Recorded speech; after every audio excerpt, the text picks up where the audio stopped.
Si aquí hay alguna persona que no le gusta cómo predique, no hay ningún problema. Me tienen que aguantar 30 minutos, ¿oyeron? Y si no, salte y entra.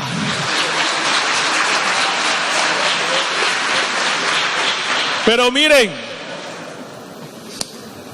a todos nos ha pasado. Padre, ¿yo qué hago para renovar esa llama que tengo, que tuve? ¿Yo cómo hago, Padre? Es la gran pregunta. Les hablaba de turismo, de preparar un viaje. Yo te voy a proponer un viaje espectacular. Y te voy a llevar a 6 lugares que ojalá nunca se te olviden. Y te voy a llevar a 6 lugares donde tú vas a eternizar la vida. Nosotros tenemos un dicho popular y afirmamos y decimos que recordar es vivir. Y la mejor manera de vivir es eternizar el momento. Hay momentos que se han quedado en tu memoria y se quedarán para toda la vida.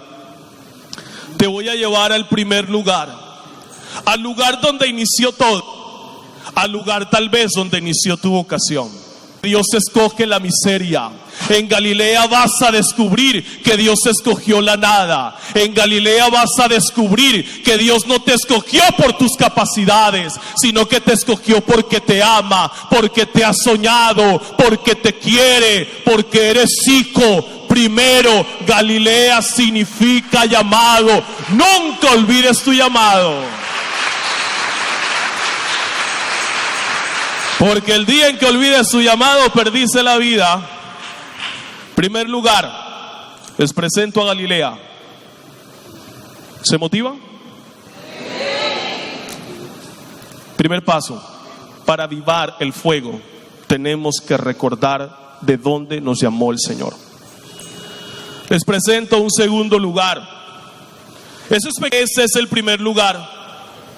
Y ese primer lugar se llama Galilea. Y en la Galilea el Señor llamó a Mateo, tal vez. Pero en la Galilea el Señor llamó a Simón Pedro, llamó a Andrés y llamó a sus hermanos, a sus amigos. Y nosotros nunca debemos olvidar, queridos hermanos, que por el sacramento del bautismo nosotros fuimos llamados por Dios. Es que me parece espectacular el hecho de descubrir en la Biblia, por ejemplo, la historia de Abraham. ¿Se acuerdan de Abraham al que el Señor llamó de Ur de los Caldeos? Capítulo 12 del libro del Génesis. Y el Señor, cuando llama a Abraham, le dice: Abraham, sal de Ur de los Caldeos. Abraham tenía dependencia, tenía vida, tenía tierra, tenía familia, tenía su sangre. Y el Señor le dijo: sal, quita, rompe, destruye, pero te estoy llamando. Pero si vamos al libro del Éxodo, en el capítulo 3 nos vamos a encontrar con el gran Moisés, salvado de las aguas. Aquel que le pregunta y le dice: Señor, tú me llamas a evangelizar, a predicar tu palabra, pero ¿qué le voy a decir a la gente? Yo soy tartamudo. Y el Señor le dice: Moisés, no importa, tranquilo, yo fui el que hice la lengua, no te preocupes. Pero ¿por qué no vamos más adelante y nos vamos a encontrar con la historia de Josué? ¿Se acuerdan de Josué? Al que el Señor en la estepa de Moab, a través de Moisés, le dijo a Moisés: Josué, yo me voy a morir, pero yo necesito que tú lleves este pueblo a la tierra de Canaán, a la tierra que emana leche y miel. Moisés, ¿será que tú, Josué, lo puedes llevar? A lo que Josué dijo: soy un niño. Y Moisés le dijo: tranquilo. Y el Señor le dio una promesa: así como estuve con Moisés, también estaré contigo. Pero más adelante nos encontramos con la historia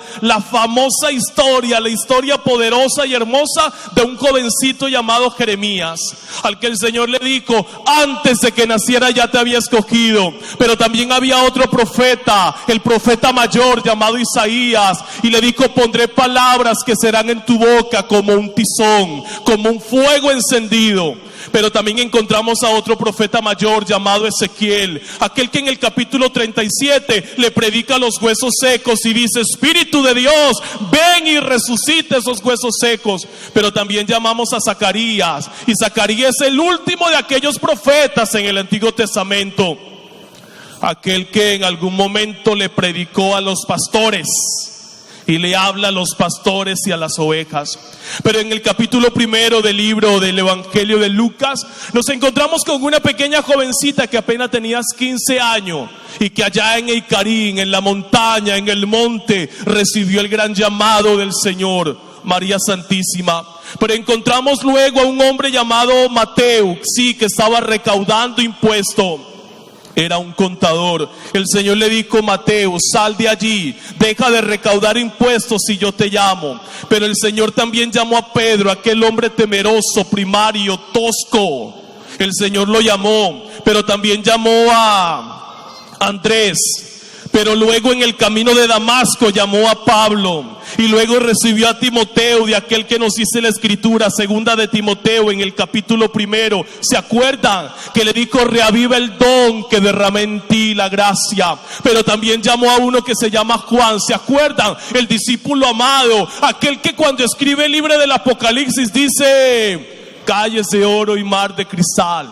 El Señor desde el libro del Génesis hasta el Apocalipsis está llamando. Tú y yo hemos recibido por parte del Señor un llamado. ¿Por qué te desanimas? Porque has olvidado el propósito. ¿Por qué te desanimas? Porque te has descuidado. En la vida lo más triste no es saber tanto quién soy yo. En la vida lo más triste es no saber hacia dónde vamos. Y sobre todo hay algo que es mucho más frustrante. En la vida no se trata de saber hacia dónde vamos, sino con quién vamos. Y nosotros debemos entender y comprender que en la iglesia nosotros ni somos figuras decorativas, ni estamos en la iglesia calentando un puesto. Yo quiero que tú entiendas, que comprendas y que lo sepa el cielo y que lo sepa el infierno y el mundo entero, que tú recibiste un propósito divino, que Dios te llamó, que Dios se empecinó contigo y que Dios no va a descansar hasta que en ti esté formado la imagen de Él. Dios tiene un propósito contigo. Siéntete llamado. Yo te invito que en este turismo que vamos a tener, por favor, ven y visita Galilea. Ven y visita Galilea. La palabra de Dios es viva y es eficaz. Llega a lo más profundo del corazón del hombre. Cuando te sientas desanimado, cuando sientas que ya no puedes más, yo te invito que vengas a la sinagoga. Y en la sinagoga mantén los ojos fijos en Jesús. Y cuando tienes los ojos fijos en Jesús, obtienes algo que se llama victoria y salvación. No le tengas y no le temas a tu enemigo. Cuando el desánimo llegue a tu vida con ganas de destrozarte, por favor, nunca dejes de mirar a Jesús. El día en que dejes de mirarlo, el día en que dejes de contemplarlo, perdiste la batalla. Si hay alguien aquí que necesita regresar a la sinagoga, que regrese, pero que regrese ya. Y que regrese pronto. Vamos a otro lugar. No nos gusta. No nos gusta. Le tenemos temor, pavor. Le tenemos mucho miedo. Yo necesito que en ese momento me acompañen al Calvario. Necesito que en ese momento me acompañen a la cruz. Necesito que en ese momento me acompañen al momento del dolor. ¿Cuántos de nosotros no hemos pasado por esos momentos de tristeza? ¿Cuántos de nosotros sentimos que ya estamos, que tiramos la toalla? ¿A ustedes no les ha pasado? Que a veces sentimos que Dios está como ausente, como sordo. A veces sentimos que pedimos. Y sin embargo vivimos en un desánimo total y permanente. ¿Cuántos de nosotros pensamos y sentimos que las cargas del mundo y las cargas de nuestros problemas son tan pesadas que no tenemos fuerzas para caminar erguido? ¿Cuántos de ustedes no han tenido a veces que llorar y enfrentarse a sus temores y a sus miedos? ¿Cuántos de ustedes y cuántos de nosotros muchas veces tal vez hemos tenido que mirar el pasado con tanta nostalgia? ¿Cuántos de nosotros y cuántos de ustedes, en fin, todos los que estamos aquí, hemos tenido que enfrentarnos a nuestro Calvario? Y sin embargo yo necesito que tú regreses a tu Calvario, porque al Calvario y en el patíbulo de la cruz tú vas a encontrar algo que puede sonar contradictorio, pero es la única realidad que nos enmarca a nosotros. En la cruz se encuentra la fortaleza. ¿Cuántos de nosotros decimos no hay mal que por bien no venga? ¿Cuántos de nosotros cuando va pasando el tiempo decimos la frase popular y típica, esto fue necesario? ¿Cuántos de ustedes en la vida y cuántos de nosotros hemos tenido que enfrentarnos a nuestro dolor y a nuestra tristeza? ¿Cuántos de ustedes, cuántos de nosotros?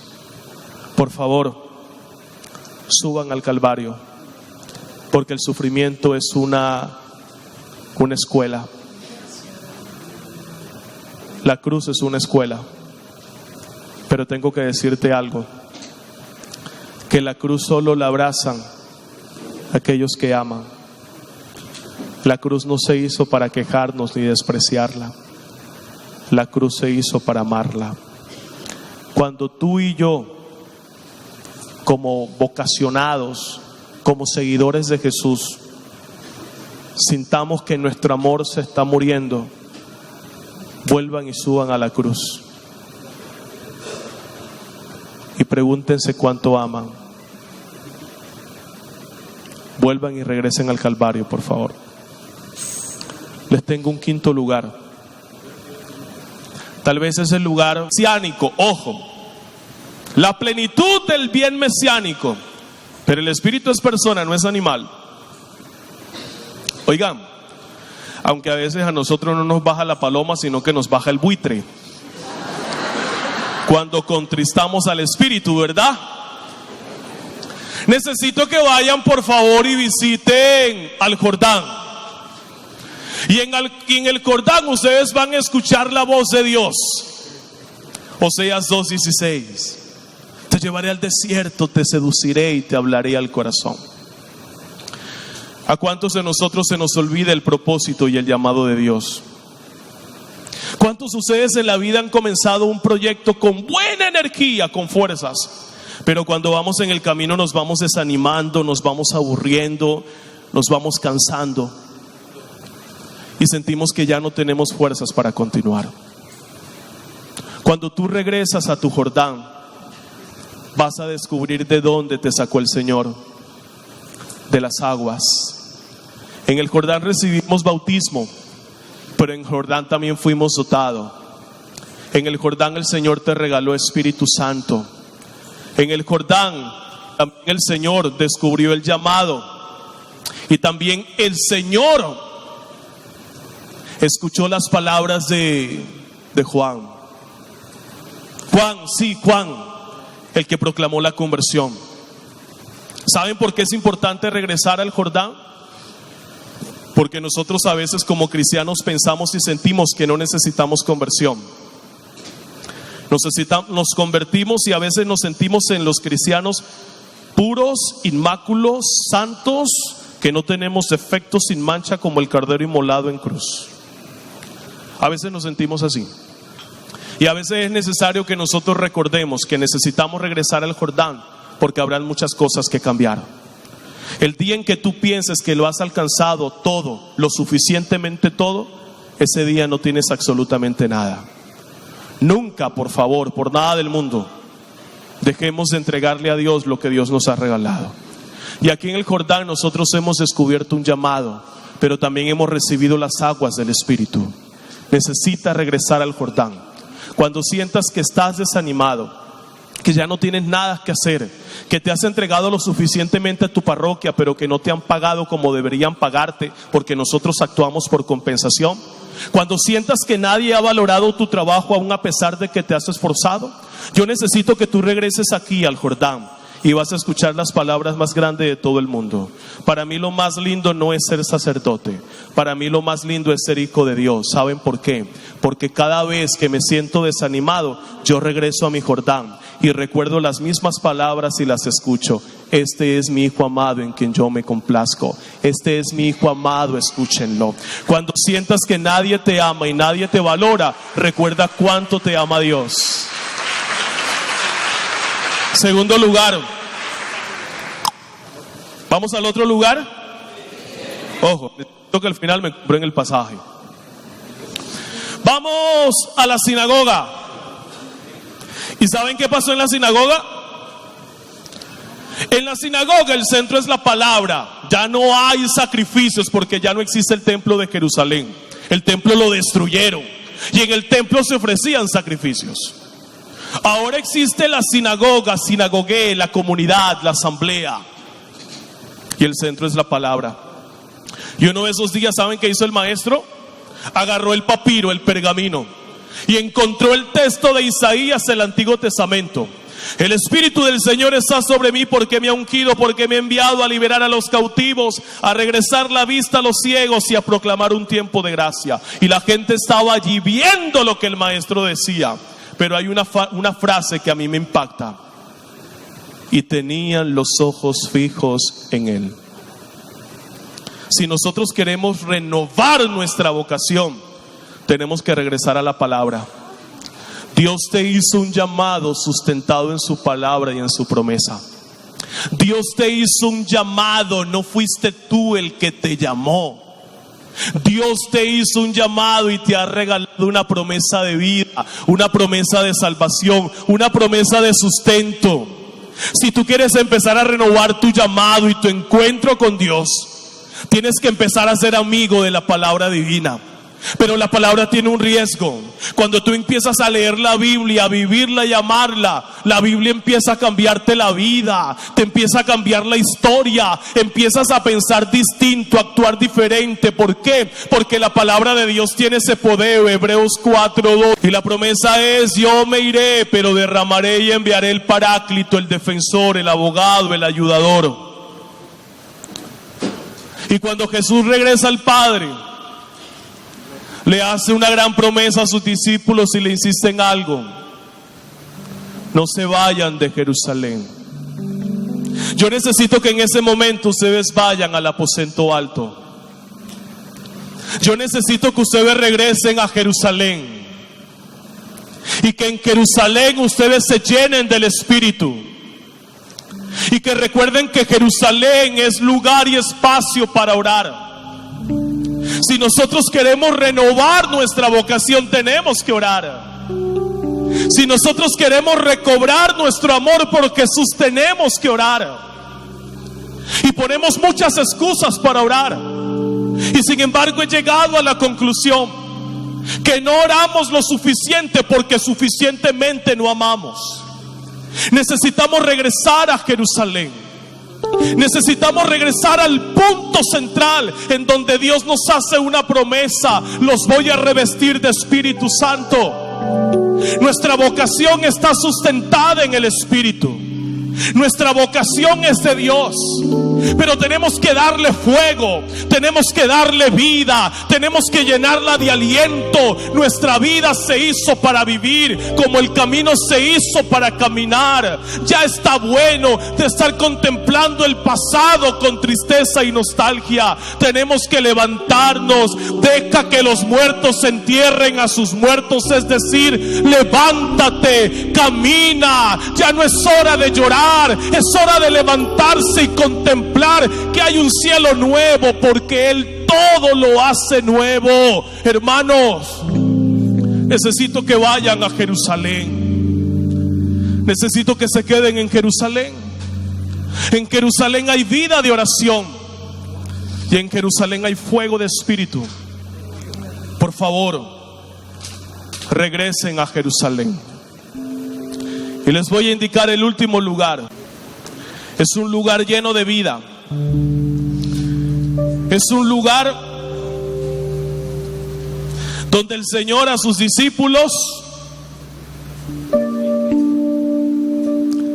les regaló algo. Les regaló vida. Yo necesito que ustedes regresen al templo. Hechos 2:42. ¿Y saben qué significa el templo? La comunidad.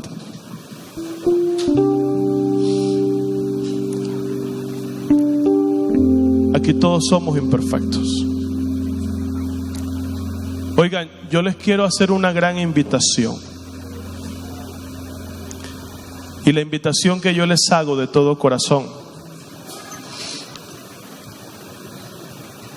es a que por un momento ustedes comprendan y se conozcan a sí mismos. Perdónenme lo que les voy a decir, pero todos nosotros tenemos rabo de paja. Nosotros a veces no le aguantamos y no le pasamos una al hermano que se equivoca en la iglesia. Siempre estamos buscando a ver cuál es el errorcito que tiene el hermano para empezar a recriminarle sus errores y sus defectos. Y a veces nosotros decimos, es que yo creo en Dios, que tengo una fe tan grande. A mí personalmente esos discursos a mí me valen, ya ustedes saben. Que tienes una fe muy grande, que me va a montañas, perfecto. Pero si no tienes amor, eso es puro discurso barato. Si tú no eres capaz de comprender, de amar, de querer y de aceptar al hermano en comunidad, no me vengas con el cuento de que tu fe es capaz de hacer milagros. Pero tu fe todavía no ha hecho un milagro más grande, convertir tu corazón de piedra en un corazón de carne. Y esa es la mayor conversión. Y eso significa vivir en comunidad. A veces en comunidad estamos ahí pendientes a ver quién es el que más poder tiene, el que más posición tiene, el que tiene el sartén por el mango ya está bueno. No. El Señor no quiere gente importante. Dios quiere gente que sirva. Por eso tenemos que regresar allí, a donde comenzó todo. Tenemos que regresar al altar donde Dios te hace pan partido. Y eso es lo que sucede en la Eucaristía.